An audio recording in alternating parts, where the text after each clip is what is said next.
जय हिंद स्टूडेंट। आज हम आरडब्ल्यूए ऑफलाइन टेस्ट सीरीज का मॉडल पेपर 6 करने वाले हैं, जो यूपी पुलिस कांस्टेबल के लिए बहुत ज़्यादा इंपॉर्टेंट है। जो अंकित भाटी सर ने ऑफलाइन टेस्ट सीरीज निकाली थी, उसी से हम प्रैक्टिस करने वाले हैं। एक ज़बरदस्त यूपी पुलिस कांस्टेबल के लिए प्रैक्टिस करने वाले हैं। इससे अच्छी प्रैक्टिस आपकी कहीं से नहीं हो पाएगी। तो सभी स्टूडेंट क्लास में एंड तक जुड़े रहेंगे। पिछले 5 मॉडल पेपर स्टूडेंट हम कर चुके हैं। जिन भी स्टूडेंट को नहीं देखे तो जाकर चैनल पर देख ले, यूपी पुलिस खाकी सीरीज के नाम से प्ले लिस्ट आपको मिल जाएगी।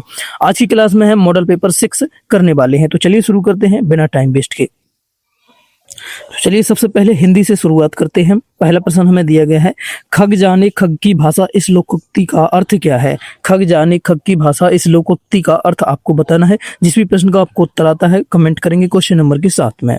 तो बी बिल्कुल यहाँ पर सही जवाब होगा। सब अपने अपने संपर्क के लोगों का हाल समझते हैं। खग जाने खग की भाषा लोकोक्ति का अर्थ क्या होगा। सब अपने अपने संपर्क के लोगों का हाल समझते हैं। बी बिल्कुल सही जवाब होगा।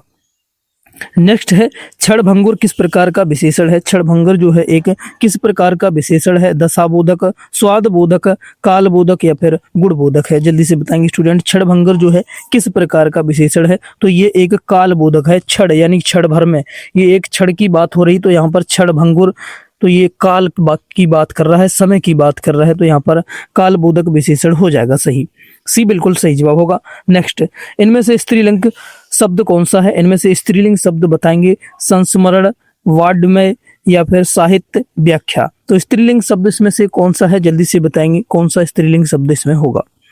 तो स्त्रीलिंग इसमें आपका व्याख्या है। व्याख्या के साथ आप अच्छा अच्छी लगाकर देख सकते हैं स्टूडेंट। व्याख्या अच्छी थी या व्याख्या अच्छा बोलेंगे तो बिल्कुल ही सही नहीं बनेगा। तो व्याख्या अच्छी हुई, तो इस तरह से ये आपका डी बिल्कुल सही जवाब होगा यहाँ पर क्वेश्चन नंबर 3 में। अगला, मुख्य क्रिया के अर्थ को स्पष्ट करने वाली क्रिया को क्या कहते हैं। जो मुख्य क्रिया के अर्थ को स्पष्ट करती है उस क्रिया को क्या कहा जाता है। तो उसको सहायक क्रिया कहते हैं। मुख्य क्रिया के साथ में ये सहायक क्रिया आती है, जैसे रहा है, रही है, रहे हैं, ता है, ती है, ती है। ये आपके मुख्य क्रिया के साथ में जो है सहायक क्रियाएं आती हैं स्टूडेंट, तो वो उसे आप सहायक क्रिया कहते हैं। स्टूडेंट अंतिम समय में आपको सिर्फ प्रैक्टिस करनी है और आरडब्ल्यूए टेस्ट सीरीज से बेस्ट आपके लिए नहीं है स्टूडेंट। तो जो भी साथी आपका एग्जाम है, अब ज़्यादा समय आपके पास नहीं है, तो आपको जितनी प्रैक्टिस करनी है प्रैक्टिस ही आप कर सकते हैं। डेली आपकी 8 बजे स्टूडेंट इस क्लास चलती है। हम इसमें पूरे 20 टेस्ट करने वाले हैं। जब तक एग्जाम होगा पूरे के पूरे 20 टेस्ट हम कंप्लीट कर लेने वाले। आज 6 मॉडल पेपर हो चुके हैं। पिछले मॉडल पेपर की पूरी प्लेलिस्ट चैनल पर है। जो साथी हमारे नए जुड़े हैं चैनल पर, भाई बहन जाकर जरूर देख लें। अगला, सर्वोपरि का संधि विच्छेद इनमें से कौन सा है। सर्वोपरि शब्द का जो है संधि विच्छेद इनमें से कौन सा सही होगा। सर्वधन ऊपरी, सर्वोधन परि, सर्वधन ऊपरी, सर्वोधन परि। तो सर्वधन ऊपरी जो है सर्वोपरि शब्द का जो है सही संधि विच्छेद होगा। सर्वधन, यहाँ पर लघु ऊ से ओ बन जाएगा, जाकर लघु ऊ से क्या बन जाता है, ओ बन जाता है। ये आपको ध्यान रखेंगे स्टूडेंट। डॉक्टर साहब कितनी देर में आएंगे इस वाक्य में किस प्रकार के क्रिया विशेषण का प्रयोग हुआ है।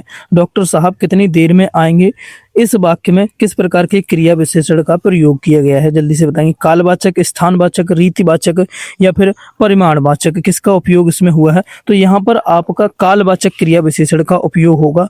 डॉक्टर साहब कितनी देर में आएंगे, यहाँ पर काल किस समय की बात हो रही, तो यहाँ पर कालवाचक जो है क्रिया विशेषण होगा। बी बिल्कुल सही जवाब होगा। बात बोलेगी के रचना कौन है। बात बोलेगी के रचनाकार कौन है, जल्दी से बताएंगे। बात बोलेगी की रचनाकार ये किसकी रचना है, तो याद रखेंगे ये आपकी शमशेर बहादुर सिंह की रचना है। किसकी है, शमशेर बहादुर सिंह की रचना है। इनमें से वस्तु का बहुवचन क्या होगा। वस्तु का बहुवचन बताएंगे स्टूडेंट कौन सा होगा। सारी वस्तुएं, वस्तुएं या फिर इनमें से कुछ नहीं। जल्दी से बताएंगे, बहुत ज़्यादा इंपॉर्टेंट है। तो वस्तु का वस्तुएं हो जाता है, क्या होगा, वस्तु का वस्तुएं स्टूडेंट। सी बिल्कुल राइट आंसर होगा बहुवचन। सही बर्तनी वाला शब्द कौन सा है।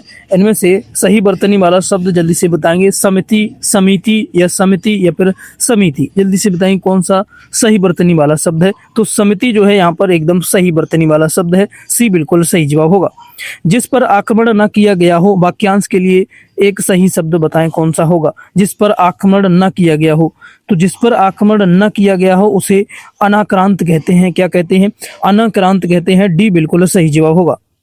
नेक्स्ट क्वेश्चन देखेंगे स्टूडेंट, तालव्य महाप्राण घोष व्यंजन वर्ड का उदाहरण कौन सा है? इनमें से तालव्य महाप्राण घोष व्यंजन का जो वर्ड का उदाहरण इनमें से कौन सा है? तो याद रखेंगे यहाँ पर झा जो है तालव्य महाप्राण घोष व्यंजन का उदाहरण है झा, ये वाला झा स्टूडेंट है। नेक्स्ट क्वेश्चन देखेंगे, छठा विश्व हिंदी सम्मेलन कहाँ संपन्न हुआ था? छठा विश्व हिंदी सम्मेलन जो है कहाँ पर स्टूडेंट संपन्न हुआ था? नई दिल्ली, पोर्ट ऑफ स्पेन, कहाँ पर हुआ था? जल्दी से बताएंगे स्टूडेंट, 12 का आंसर बताएंगे सभी स्टूडेंट। तो बाकी के ऑप्शन ये नीचे हैं, port Louis, Mauritius, London, Britain. तो डी बिल्कुल यहाँ पर सही जवाब होगा, लंदन ब्रिटेन में हुआ था, डी बिल्कुल राइट आंसर होगा।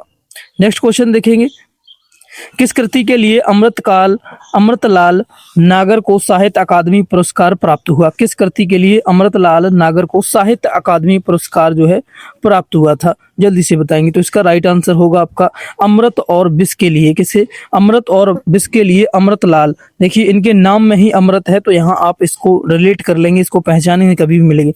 अमृत और विष की बात हो तो अमृतलाल नागर को साहित्य अकादमी पुरस्कार मिला था, याद रखेंगे। नेक्स्ट है, आचार्य भारत ने रसों की संख्या कितनी मानी है? आचार्य भरत ने जो है रसों की संख्या कितनी मानी है? जल्दी से बताएंगे, आचार्य भरत ने रसों की संख्या को कितना माना है? तो आचार्य भरत ने रसों की संख्या केवल 8 मानी है। कितनी है? 8 मानी है। इन्होंने जो है 9वां रस नहीं माना है, याद रखेंगे। इनमें से किताब शब्द का क्या है? इनमें से किताब शब्द क्या है? इनमें से किताब शब्द क्या है? तत्सम है, विदेशज है, देशज है, तद्भव है। किताब एक कैसा शब्द है? तो याद रखेंगे किताब एक आपका विदेशज शब्द है। कैसा है? विदेशज शब्द है, विदेशी भाषा से लिया गया है। इनमें से विस्मयादि बोधक चिन्ह कौन सा है? विस्मयादि बोधक चिन्ह आपको आंख बंद करके भी पहचान लेना चाहिए स्टूडेंट, यही होगा आपका विस्मयादि बोधक चिन्ह, इतना तो आपको पता ही होगा। नेक्स्ट, इनमें से कौन सा शब्द संयोग का विपरीतार्थक है? संयोग शब्द का विपरीत अर्थक जल्दी से बताएंगे, इनमें से कौन सा है? तो संयोग का वियोग होता है, बी बिल्कुल सी राइट आंसर होगा। सॉरी, संयोग का क्या होता है? वियोग, याद रखेंगे संयोग का वियोग होता है। नेक्स्ट, इनमें से कौन सी बोली सामान्यतः उत्तर प्रदेश में नहीं बोली जाती है? कौन सी बोली है इनमें से जो यूपी भाषा, यूपी की नहीं है, उत्तर प्रदेश में नहीं बोली जाती है? खड़ी बोली, अवधी, ब्रज भाषा, मैथिली। जल्दी से बताएंगे कहाँ की, कौन सी इसमें नहीं बोली जाती है? तो मैथिली जो है वो आपकी बिहार राज्य की भाषा है। कहाँ की है? बिहार और की भाषा है, उत्तर प्रदेश में नहीं बोली जाती है, डी बिल्कुल सही जवाब होगा। इनमें से भाववाच्य का उदाहरण कौन सा होगा? जल्दी से बताएंगे, भाववाच्य का उदाहरण कौन सा है? आम खाया जाता है, मैंने पुस्तक पढ़ी जाती है, धूप में चला नहीं जाता, खाया नहीं जाता, पिया नहीं जाता। इस तरह के जो वाक्य हैं वो हमेशा भाववाच्य के होते हैं, याद रखेंगे, डी बिल्कुल राइट आंसर होगा, भाववाच्य के हैं। उससे पानी पिया नहीं जाता, उससे खाना खाया नहीं जाता, उससे चला नहीं जाता। इस तरह के क्वेश्चन स्टूडेंट आपके भाववाच्य से बनते हैं, याद रखेंगे। पृथ्वीराज रासो के रचयिता कौन है? इनमें से पृथ्वीराज रासो के जो रचयिता हैं वो कौन है? तो पृथ्वीराज रासो के रचयिता आपके चंद्र बरदाई ने है। चंद्र बरदाई की रचना है, किसकी है? चंद्र बरदाई को, याद रखेंगे। नेक्स्ट, हम ताजमहल देखने जाएंगे, इनमें कौन सा सर्वनाम है? हम जो है ताजमहल देखने जाएंगे, तो इनमें कौन सा सर्वनाम है? निजवाचक सर्वनाम, पुरुषवाचक सर्वनाम, अनिश्चयवाचक सर्वनाम या फिर निश्चयवाचक सर्वनाम है? जल्दी से बताएंगे स्टूडेंट, राइट आंसर बताएंगे। तो इसमें आपका पुरुषवाचक सर्वनाम है, कौन सा है? हम यहाँ पर आया है तो ये पुरुषवाचक सर्वनाम हो जाएगा।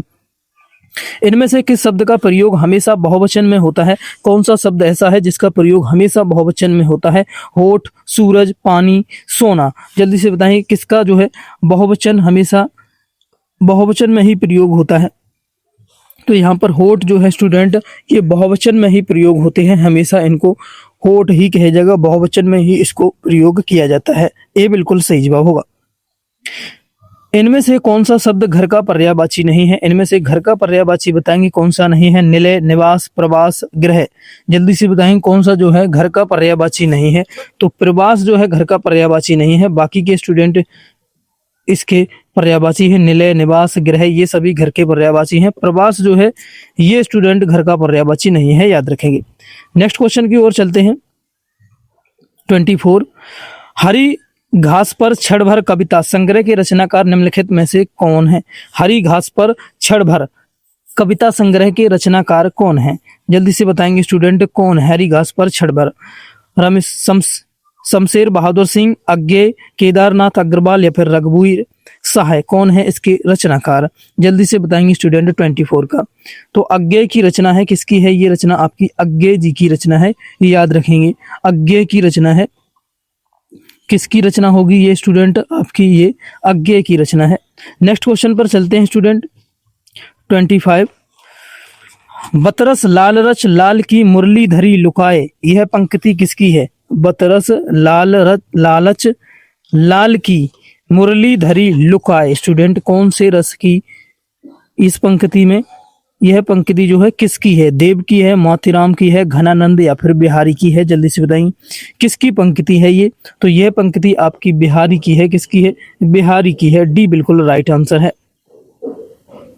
कृत और तद्धित इनमें से किसके भेद हैं? कृत और तद्धित शब्द जो हैं इनमें से किसके भेद हैं? अव्यय, उपसर्ग, प्रत्यय, सर्वनाम किसके हैं? जल्दी से बताएंगे। तो ये आपके प्रत्यय के भेद हैं। किसके? कृत और तद्धित आपके प्रत्यय के भेद हैं। अगला, घनाक्षरी में कौन सा छंद है? घनाक्षरी में कौन सा छंद है? वर्णिक, मात्रिक, मिश्र या फिर डी इनमें से कोई नहीं। तो याद रखेंगे इसमें आपका वर्णिक छंद है। घनाक्षरी में कौन सा छंद है? वर्णिक छंद है। इनमें से किसे अपभ्रंश का वाल्मीकि कहा जाता है? इनमें से किसे अपभ्रंश का वाल्मीकि कहा जाता है? जल्दी से बताएंगे अपभ्रंश का वाल्मीकि किसे कहा जाता है? तो स्वयंभू जी को अपभ्रंश का वाल्मीकि कहा जाता है। सी बिल्कुल राइट आंसर होगा। इनमें से खड़ी बोली हिंदी के पहले कवि कौन है? इनमें से खड़ी बोली हिंदी के पहले कवि कौन थे? जल्दी से बताएंगे। तो पहले कवि की बात की जाए तो अमीर खुसरो थे। खड़ी बोली हिंदी के पहले कवि आपके अमीर खुसरो थे। अमीर खुसरो का जन्म कहाँ पर हुआ था? उत्तर प्रदेश में। कमेंट करके बताएंगे एक बार सभी स्टूडेंट। अकर्मक क्रिया में इनमें से किस पर प्रभाव पड़ता है? अकर्मक क्रिया जो होती है इनमें से किस पर प्रभाव पड़ता है? कर्मक क्रिया का धातु पर, कर्ता पर, कर्म पर, क्रिया पर। जल्दी से बताएंगे अकर्मक क्रिया का किस पर प्रभाव पड़ता है? तो अकर्मक क्रिया का हमेशा प्रभाव आपका कर्ता पर पड़ता है। वहां पर आपकी अकर्मक क्रिया होगी। किस पर? कर्ता पर पड़ता है, कर्म पर ना पड़कर। अगला, इनमें से समूहवाचक संज्ञा कौन सी है? समूहवाचक संज्ञा पहचानेंगे जल्दी से कौन सी है? राम, हिमालय, अनाज, सेना। जल्दी से बताएंगे। राम एक की ही बात हो रही है स्टूडेंट। अनाज किसकी बात हो रही है? एक की। हिमालय एक की बात हो रही है। सेना, क्या सेना में एक व्यक्ति आएगा? क्या सेना में एक व्यक्ति आएगा? कमेंट करके बताएंगे। डी बिल्कुल सही जवाब होगा। समूहवाचक संज्ञा सेना, दल, परिवार, समूह, ये सब साथियों आपके समूहवाचक संज्ञा के शब्द होते हैं। डी बिल्कुल राइट आंसर होगा। नीरज कृति निम्नलिखित में से किसकी है? नीरजा कृति जो है निम्नलिखित में से किसकी है? महादेवी वर्मा, चंद्र बरदाई, तुलसीदास, सुमित्रा नंदन पंत। नीरजा जो कृति है वो किसकी है? तो नीरजा कृति आपकी महादेवी वर्मा की है। किसकी है? महादेवी वर्मा की है। महादेवी वर्मा का एक काव्य संग्रह यामा भी है, याद रखेंगे। डी बिल्कुल राइट आंसर होगा। आगे स्टूडेंट हमें गद्यांश दिया गया है। गद्यांश पढ़कर हमें क्वेश्चंस के आंसर देने हैं जो भी प्रश्न इसमें पूछे गए हैं। तो चलिए गद्यांश को पढ़ लेते हैं स्टूडेंट। ईर्षा का काम जलाना है, मगर सबसे पहले वह उसी को जलाती है जिसके हृदय में उसका जन्म होता है। आप भी ऐसे बहुत से लोगों को जानते होंगे जो ईर्षा और द्वेष की साकार मूर्ति हैं, जो बराबर इस फिक्र में लगे रहते हैं कि कहाँ सुनने वाले मिले, कि अपने दिल का गुबार निकालने का मौका मिले। श्रोता मिलते ही उनका ग्रामोफोन बजने लगता है और वे बड़े ही होशियारी के साथ एक एक कांड इस ढंग से सुनाते हैं मानो विश्व कल्याण को छोड़कर उनका और कोई ध्येय नहीं हो। मगर जरा उनके अपने इतिहास को भी देखिए और समझने की कोशिश कीजिए कि जब से उन्होंने इस सुकर्म का आरंभ किया है तब से वे अपने क्षेत्र में आगे बढ़े हैं या पीछे हटे हैं। यह भी कि अगर वे निंदा करने में समय और शक्ति का अपव्यय नहीं करते तो आज उनका स्थान कहाँ पर होता। अपव्यय का अर्थ क्या होता है? जल्दी से बताएंगे। क्वेश्चन पूछा गया है अपव्यय का अर्थ क्या होगा? आंसर जल्दी से बताएंगे। तो अपव्यय का अर्थ आपका फिजूल खर्च को ही अपव्यय कहते हैं। क्या? फिजूल खर्च को अपव्यय कहा जाता है, याद रखेंगे स्टूडेंट। नेक्स्ट क्वेश्चन पर चलते हैं गद्यांश के इसी तरीके से। अगला है गद्यांश का उपयुक्त शीर्षक क्या होगा। गद्यांश का जो उपयुक्त शीर्षक है वो क्या होगा। तो ईर्ष्या की ही तो बात हुई है पूरे गद्यांश में। ईर्ष्या यानी कि जलन की ही तो बात की है। जो स्टूडेंट एक दूसरे से लोग जलते हैं, आपसे ही जलने वाले लोग भी काफी होंगे, इसका कुछ नहीं होगा, इसका सिलेक्शन ऐसे हो सकता है, इस तरह की बातें लोग करते होंगे मोहल्ले पड़ोस में, उसी को जलन कहते हैं। इसी की तो बात पूरे गद्यांश में की है, ईर्ष्या की ही तो बात हुई है। अगला, ईर्ष्या का नाम क्या है। ईर्ष्या का नाम नहीं बता सकते क्या आप। जलाना, नचाना, रुलाना, हंसना। ईर्ष्या का काम क्या होता है। तो ईर्ष्या का काम जलाना ही तो है। क्या होगा, ईर्ष्या का काम आपका जलाना ही तो है। अगला क्वेश्चन इसी तरीके से पूछा गया है, गद्यांश में ईर्ष्यालु व्यक्तियों की प्रशंसा की गई है, उपासना की गई है, खिल्ली उड़ाई गई है या स्तुति की गई है। जल्दी से बताएंगे। ईर्ष्यालु जलने वाले व्यक्तियों को गद्यांश में क्या किया गया है। जल्दी से बताएंगे सभी स्टूडेंट, क्या किया गया है। तो खिल्ली उड़ाई गई है भैया। जलने वाले व्यक्तियों की क्या उड़ाई गई है, खिल्ली उड़ाई गई है, मजाक बनाया गया है उनका।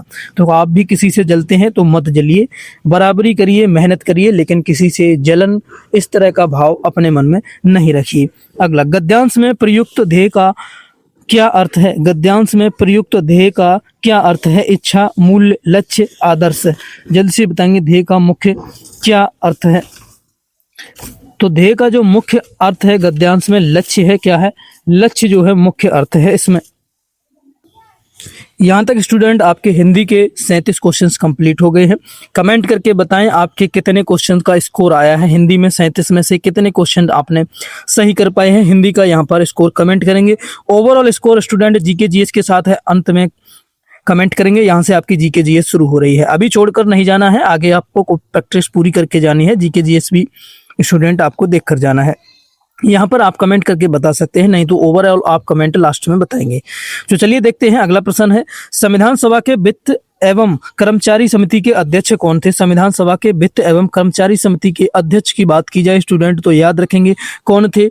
डॉक्टर राजेंद्र प्रसाद थे। कौन थे, डॉक्टर राजेंद्र प्रसाद। सी बिल्कुल राइट आंसर होगा। कमेंट करेंगे आपका क्या उत्तर है। किस संवैधानिक संशोधन के कारण सिक्किम को भारतीय संघ में शामिल किया गया था। सिक्किम को भारतीय संघ में शामिल किया गया था। कौन सा संवैधानिक संशोधन हुआ था। जल्दी से बताएंगे कौन सा संशोधन हुआ था। तो आपका 36वां संवैधानिक संशोधन द्वारा सिक्किम को भारतीय संघ में शामिल किया गया था। ए बिल्कुल सही जवाब होगा। क्वेश्चन नंबर के साथ एक बार सभी स्टूडेंट आंसर कमेंट करने की कोशिश करेंगे। जितने भी स्टूडेंट देख रहे हैं आंसर कमेंट करेंगे एक बार। 1857 के विद्रोह के दौरान बरेली में विद्रोहियों के नेतृत्व किसने किया था। बरेली में जो विद्रोहियों का नेतृत्व किया था 1857 के विद्रोह में किसने किया था। तो खान बहादुर खान ने किया था। किसने, खान बहादुर खान को याद रखेंगे। ए बिल्कुल सही जवाब होगा। निम्नलिखित में से किस शासक ने जजिया समाप्त किया था। जजिया कर जो था स्टूडेंट, कौन से शासक ने उसे समाप्त कर दिया था। तो जल्दी से कमेंट करके बताएंगे। तो अकबर ने समाप्त किया था। जजिया कर की समाप्ति अकबर ने की थी। बी बिल्कुल सही जवाब होगा। कौन यंग इंडिया और हरिजन का संपादक था। कौन यंग इंडिया और हरिजन का जो है संपादक था। नेहरू, अंबेडकर, महात्मा गांधी, सुभाष चंद्र बोस। जल्दी से कमेंट करके बताएंगे। तो महात्मा गांधी जो संपादक थे। कौन थे, यंग इंडिया और हरिजन के संपादक कौन थे स्टूडेंट, आपके महात्मा गांधी थे। सी बिल्कुल सही जवाब होगा। भारतीय प्रायद्वीप की सबसे लंबी नदी कौन सी है। भारतीय प्रायद्वीप की सबसे लंबी नदी बताएंगे कौन सी है। कृष्णा, कावेरी, नर्मदा, गोदावरी। जल्दी से राइट आंसर बताएंगे स्टूडेंट। तो गोदावरी जो है भारतीय प्रायद्वीप की सबसे लंबी नदी है। कौन सी है, गोदावरी है। डी बिल्कुल राइट आंसर होगा। सुंदरबन के जंगल को क्या कहा जाता है। सुंदरबन के जंगल को क्या कहा जाता है। गुल्म जंगल, मैंग्रोव, पर्णपाती जंगल या फिर टुंड्रा जंगल। जल्दी से राइट आंसर कमेंट करेंगे सभी स्टूडेंट। तो मैंग्रोव जंगल कहा जाता है। सुंदरबन के जंगल को क्या कहा जाता है, मैंग्रोव जंगल कहा जाता है। जीव मंडल आरक्षित क्षेत्रों की पहली परियोजना स्कीम कौन सी थी। जीव मंडल आरक्षित क्षेत्रों की पहली परियोजना स्कीम कौन सी थी। जल्दी से बताएंगे स्टूडेंट। 45 का आंसर कमेंट करेंगे। नीलगिरी जीव मंडल आरक्षित क्षेत्र कौन सी थी, परियोजना कौन सी थी। नीलगिरी जीव मंडल आरक्षित क्षेत्र परियोजना थी। नेक्स्ट क्वेश्चन नंबर 46 देखेंगे।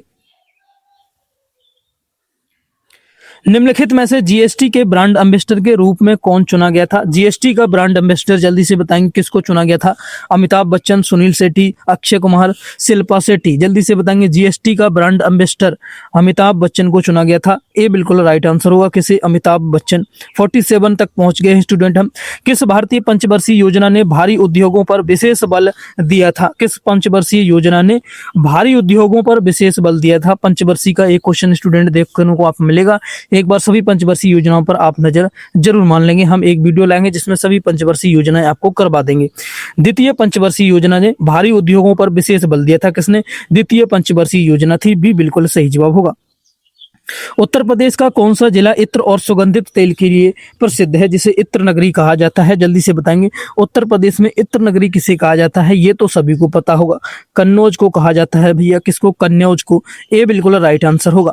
भारत में राजकोषीय वर्ग की अवधि क्या थी? भारत में राजकोषीय वर्ष की जो अवधि थी कितनी थी? 1 जनवरी से 31 दिसंबर, 1 जुलाई से 30 जून, 1 अप्रैल से 31 मार्च, या फिर डी 1 मई से 30 अप्रैल। जल्दी से बताएंगे क्या थी इसकी वर्ष की अवधि? तो 1 अप्रैल से 31 मार्च राजकोषीय वर्ष की अवधि होती है। भारत में राजकोषीय वर्ष की जो अवधि होती है कितनी होती है? 1 अप्रैल से 31 मार्च तक होती है। अगला, गोल्डन फाइबर के रूप में किस फसल को जाना जाता है? गोल्डन फाइबर किसे कहा जाता है? जल्दी से बताएं। कपास को, जूट, रेशम, या फिर गन्ना को? तो गोल्डन फाइबर याद रखेंगे स्टूडेंट, जूट को कहा जाता है। गोल्डन फाइबर किसे कहा जाता है? जूट को कहा जाता है।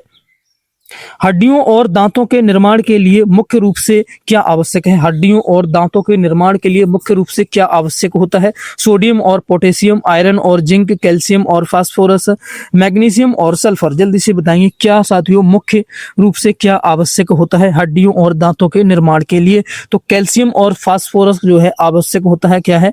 कैल्शियम और फास्फोरस की मुख्य आवश्यकता होती है हड्डियों और दांतों के निर्माण के लिए। प्रकृति में पाया जाने वाला सबसे भारी तत्व कौन सा है? प्रकृति में पाए जाने वाला सबसे भारी तत्व यूरेनियम, सोना, सीसा, या फिर पारा है। जल्दी से बताएंगे सबसे भारी तत्व कौन सा है? सबसे भारी आपका यूरेनियम है। कौन सा है? याद रखेंगे सबसे भारी तत्व जो है यूरेनियम है। और सबसे हल्का तत्व क्या है? कमेंट करके बताएंगे एक बार स्टूडेंट। प्रकृति में पाए जाने वाला सबसे हल्का तत्व कौन सा होता है? एक बार उत्तर कमेंट में बताएंगे। ख्याल नृत्य उत्तर प्रदेश के किस क्षेत्र का प्रसिद्ध लोक नृत्य है? ख्याल नृत्य जो है उत्तर प्रदेश के किस क्षेत्र का एक प्रसिद्ध लोक नृत्य है? जल्दी से बताएंगे। अवध, ब्रज, बुंदेलखंड, रोहेलखंड कहाँ का है प्रसिद्ध लोक नृत्य है? तो याद रखेंगे स्टूडेंट, ये आपका प्रसिद्ध लोक नृत्य आपका बुंदेलखंड का है। कहाँ का है? बुंदेलखंड का है। भारतीय क्रिकेट टीम प्रमुख तेज गेंदबाज मोहम्मद शमी उत्तर प्रदेश के किस जिले के हैं? मोहम्मद शमी जो है यूपी के कौन से जिले के हैं? अमरोहा के हैं। कहाँ के हैं? मोहम्मद शमी आपके अमरोहा के हैं। यूआरएल का पूर्ण रूप क्या होता है, जिसे हम ब्राउजर के एड्रेस के बारे में लिखते हैं? जल्दी से बताएंगे यूआरएल का पूर्ण रूप। स्टूडेंट एक क्वेश्चन आएगा आपका, इंपॉर्टेंट क्वेश्चन है। तो यूनिफॉर्म रिसोर्स लोकेटर जो है आपका यूआरएल का फुल फॉर्म होता है। क्या होता है? यूनिफॉर्म रिसोर्स लोकेटर जो है यूआरएल का फुल फॉर्म होता है। इंटरनेट या सोशल मीडिया के माध्यम से किसी व्यक्ति विशेष महिलाओं को लगातार परेशान करना, डराना, या पर उन पर गुप्त रूप से नजर रखना, ट्रैक करना क्या कहलाता है? जल्दी से बताएंगे क्या कहलाता है? ये किस तरह की अपराध श्रेणी में आता है? साइबर स्टॉकिंग की श्रेणी में आता है। साइबर स्टॉकिंग कहते हैं इसे। Next question number, Uttar Pradesh राज्य में मानवाधिकार के उल्लंघन की शिकायतों की जांच करने के लिए उत्तर प्रदेश राज्य मानवाधिकार आयोग का गठन किस वर्ष किया गया था? उत्तर प्रदेश राज्य मानवाधिकार आयोग का गठन जल्दी से बताएंगे किस वर्ष किया गया था? जल्दी से बताएंगे, ऑप्शंस दिए गए हैं 1993, 1996, 2002, 2005। तो राइट आंसर बताएंगे जल्दी से स्टूडेंट। 57 का सही जवाब होगा 1996 में गठन किया गया था। कब? 1996 को याद रखेंगे। अंतरराष्ट्रीय स्तर पर भागे हुए खतरनाक अपराधियों या आतंकवादियों का पता लगाने और उनकी गिरफ्तारी की सुविधा के लिए इंटरपोल का द्वारा क्या नोटिस जारी किया जाता है? इंटरपोल कौन सा नोटिस जारी करती है? जल्दी से बताएंगे। तो इंटरपोल आपका जो नोटिस जारी करती है वो आपका रेड नोटिस जारी करती है। कैसा? रेड नोटिस जारी करती है। दुनिया के सबसे लोकप्रिय मैसेजिंग और कॉलिंग ऐप व्हाट्सएप का अधिग्रहण 2014 में किस बड़ी कंपनी ने, प्रौद्योगिकी कंपनी ने लिया था? यानी कि व्हाट्सएप को 2014 में किसने खरीदा था? तो बताएंगे स्टूडेंट किसने खरीद लिया व्हाट्सएप को? फेसबुक मेटा ने खरीद लिया था। किसने? 2014 में खरीदा था। किसने? Facebook Meta. याद रखेंगे। उत्तर प्रदेश के किस शहर में प्रसिद्ध सारनाथ पुरातात्विक संग्रहालय स्थित है, जहां मौर्य सम्राट अशोक का प्रसिद्ध सिंह चतुर्मुख स्तंभ शीर्ष सुरक्षित रखा गया है? जल्दी से बताएंगे। कहाँ पर है? प्रयागराज, वाराणसी, मथुरा, आगरा। राइट आंसर जल्दी से बताएंगे तो आपका वाराणसी में है। कहाँ पर है? वाराणसी में होगा, बी बिल्कुल राइट आंसर होगा। भौगोलिक क्षेत्र की दृष्टिकोण से विश्व के सबसे बड़े देश रूस की आधिकारिक मुद्रा क्या है? रूस की आधिकारिक मुद्रा जल्दी से कमेंट करके बताएंगे। रूबल, क्रोन, पीसो, शिलिंग, क्या है रूस की आधिकारिक मुद्रा? आपकी रूबल है। कौन सी है? रूबल जो है रूस की आधिकारिक मुद्रा है। स्टूडेंट मुद्राएं एक बार जरूर पढ़ लेना, एक क्वेश्चन जरूर बनता है स्टूडेंट, एक क्वेश्चन आपको देखने को मिलेगा ही मिलेगा मुद्रा से। प्रसिद्ध चीन नदी के किनारे बसा खूबसूरत शहर पेरिस किस यूरोपीय देश की राजधानी है? पेरिस जो है किस यूरोपीय देश की राजधानी है? Germany, Spain, Switzerland, France. Paris जो है कहाँ की राजधानी है? तो याद रखेंगे आप, पेरिस आपकी फ्रांस की राजधानी है। कहाँ किसकी है? फ्रांस है। विश्व भर में बढ़ती जनसंख्या के मुद्दों पर ध्यान केंद्रित करने और जागरूकता फैलाने के लिए विश्व जनसंख्या दिवस प्रतिवर्ष कब मनाया जाता है? वर्ल्ड पॉपुलेशन डे बताएंगे स्टूडेंट, प्रतिवर्ष कब मनाया जाता है? क्या 11 जुलाई को मनाया जाता है? हाँ जी, 11 जुलाई को आपका विश्व जनसंख्या दिवस मनाया जाता है। कब? 11 जुलाई को, याद रखेंगे। भारत के रक्षा अनुसंधान और सैन्य प्रौद्योगिकी के विकास के लिए कार्य करने वाली प्रमुख संस्था DRDO का पूर्ण रूप क्या है? DRDO का पूर्ण रूप बताएंगे जल्दी से, क्या होता है DRDO का पूर्ण रूप? स्टूडेंट सभी साथी कमेंट करेंगे आप। Defence research and development organisation, defence research and development organisation DRDO की फुल फॉर्म होती है, याद रखेंगे। वैश्विक गरीबी को कम करने और विकासशील देशों को पूंजीगत परियोजनाओं के लिए ऋण प्रदान करने वाले विश्व बैंक का मुख्यालय कहाँ पर है? वर्ल्ड बैंक का मुख्यालय जल्दी से बताएंगे कहाँ पर है? तो वर्ल्ड बैंक का मुख्यालय आपका वाशिंगटन DC में है। कहाँ पर है? वाशिंगटन DC में है, याद रखेंगे। वाशिंगटन DC में है वर्ल्ड बैंक का मुख्यालय। नेक्स्ट 4066 स्टूडेंट, भारत में साहित्य के क्षेत्र में उत्कृष्ट योगदान के लिए दिए जाने वाला सर्वोच्च और सबसे पुराना पुरस्कार कौन सा है? सर्वोच्च और सबसे पुराना पुरस्कार की बात की जाए तो ज्ञानपीठ पुरस्कार है। कौन सा है? ज्ञानपीठ पुरस्कार सर्वोच्च और सबसे पुराना पुरस्कार है। 2011 की जनगणना के अनुसार भारत का कौन सा राज्य जनसंख्या के मामले में प्रथम स्थान पर है, जहां देश की कुल आबादी का लगभग 16.5% हिस्सा निवास करता है? जल्दी से बताएंगे कौन सा राज्य है वो आपका, जल्दी से कमेंट करेंगे स्टूडेंट। कौन सा राज्य है वो आपका? उत्तर प्रदेश ही है। कौन सा है? उत्तर प्रदेश ही है, याद रखेंगे।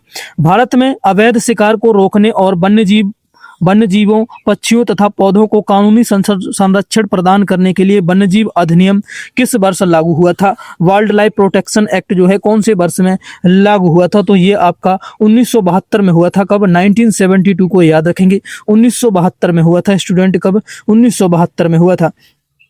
लोकप्रिय इंडोर और आउटडोर खोल वॉलीबॉल में प्रत्येक टीम की ओर से एक बार मैदान में कितने खिलाड़ी खेलते हैं? एक बार में मैदान में आपके 6 खिलाड़ी खेलते हैं।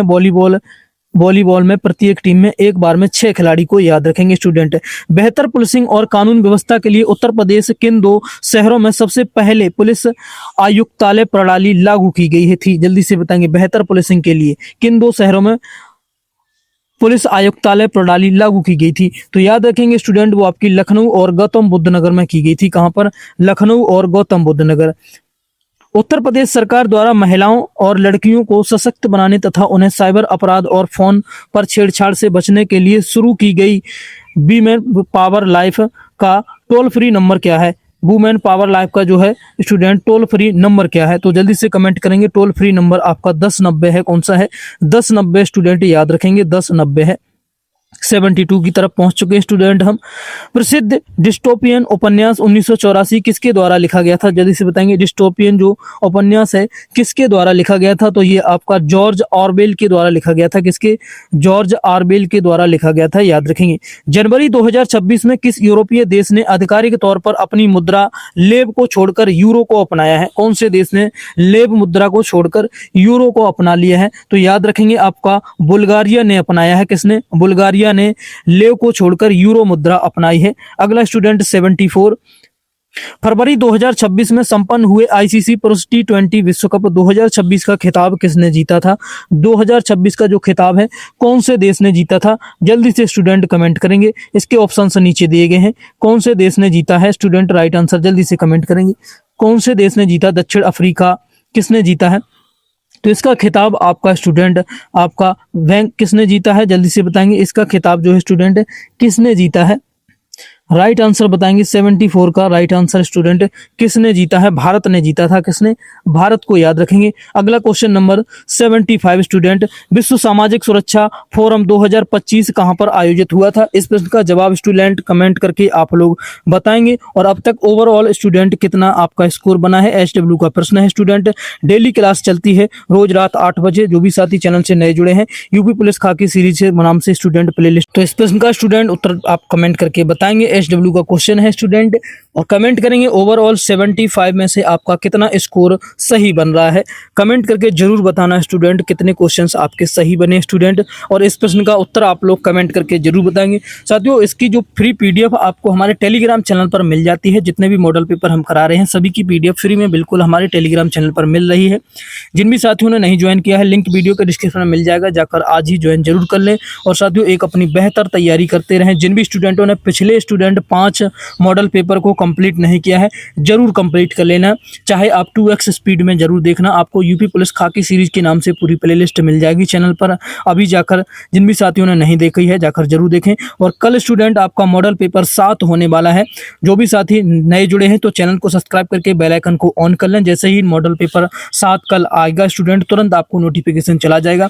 अंतिम समय में आपको एक बेहतर प्रैक्टिस करनी है स्टूडेंट, जिससे कि आपका स्कोर जो एग्जाम में एक अच्छा आ सके। और अच्छा स्कोर करना चाहते हैं तो स्टूडेंट आपको प्रैक्टिस करनी है। तो प्रैक्टिस करने के लिए स्टूडेंट डेली आपको मॉडल पेपर ये जरूर देखना है स्टूडेंट, और अपना स्कोर एक बार चेक करना है। और कमेंट करके अपना स्कोर जरूर बताना है किस तरह का आपका स्कोर आ रहा है। मिलते हैं अगली क्लास में, तब तक के लिए थैंक यू, जय हिंद। कोई क्वेश्चन क्वेरी है तो कमेंट में जरूर पूछना स्टूडेंट। कल की क्लास आपकी रात 8 बजे आ जाएगी चैनल पर स्टूडेंट, तो जाकर जरूर देखना स्टूडेंट। Thank you.